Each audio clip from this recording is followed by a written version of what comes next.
I can't speak Japanese that well. Yes, I know I'm in Japan, but I can't speak Japanese. When someone in Japan asks you, can you speak Japanese? It's an incomplete sentence. Actually, what they really are asking if you're competent in Japanese or if you're fluent. It would make sense for you to learn the language of the country that you're living in, right? But some people can't be bothered to because either A, they're not going to be here for an extended period, or B, they're just bloody lazy, or C, they don't care, or any of the above, or any combination of the above mentioned options. I can't speak Japanese. The longer you live in Japan, the more you realize that you need to be competent in Japanese. And life comes at you faster than Twitter coming at Joel Osteen when he didn't open the doors of his church for the flood victims. Yikes.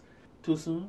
Speaking Japanese aids in effective and efficient communication. It saves time, energy, effort for both parties involved. What? Cause Japanese visa, yeah, look. What?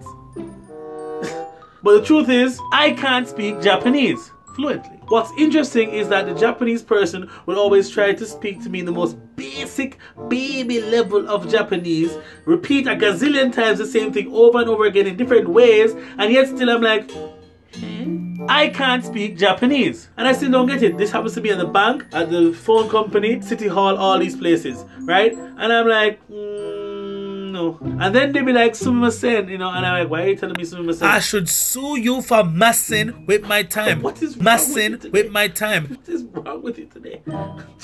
Then magically out of nowhere, homie pops out some English and you're like, look how me here struggle and you can't chat English the whole time. You could speak English this whole time?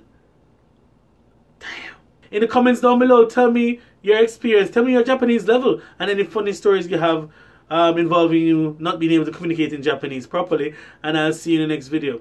Smash that like button, tap it, caress it, massage it, do whatever you like, but make sure you hit that thumbs up, share and subscribe, tell people about me because I don't know. Oh, and if you can't communicate in Japanese, gestures is the next thing. You better have God-level charade skills to be living in Japan without any Japanese. And even with the Google app, sometimes it doesn't help the translate app. I'm trying my best here, guys, you know, alright? Just give me some time. Get this Japanese issue. It's late, you know what I mean?